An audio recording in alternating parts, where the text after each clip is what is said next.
আজকে রান্না করব আমি মিষ্টি কুমড়া দিয়ে গরুর মাংস। তো এই রান্নাটা আমি প্রথম খেয়েছিলাম আমার শাশুড়ির কাছে।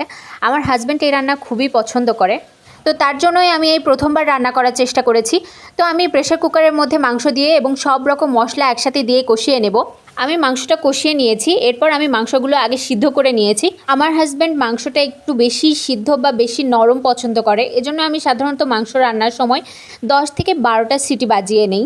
তো আজকে যেহেতু আমি মিষ্টি কুমড়ো দিয়ে মাংস রান্না করব, আর মিষ্টি কুমড়ো সিদ্ধ হতে বেশি টাইম লাগে না, এজন্য আমি মাংসটা আগেই সিদ্ধ করে নিয়েছি। তো প্রথমে আমি মাংসগুলোকে 90% সিদ্ধ করার জন্য 8 থেকে 9টা সিটি বাজিয়ে কিছুক্ষণ দমে রেখে দিয়েছিলাম। এরপর প্রেসার কুকারের ঢাকনাটা খুলে কিছুক্ষণ নাড়াচাড়া করার পরে এর মধ্যে আমি মিষ্টি কুমড়োগুলো সব দিয়ে দিয়েছি। মিষ্টি কুমড়ো দেওয়ার পরে আমি আরও 2টো সিটি বাজিয়েছি মিষ্টি কুমড়োটা সিদ্ধ হওয়ার জন্য। তো আমার অশ্লীল প্রেসার কুকারের সিটি বাজানো শেষ হলে আমি এটাকে আরও কিছুক্ষণ দমে রেখে দিয়েছিলাম। এর মধ্যে আমি একটা আস্ত রসুনে দিয়েছিলাম, এটা আমার হাজব্যান্ড খুবই পছন্দ করে।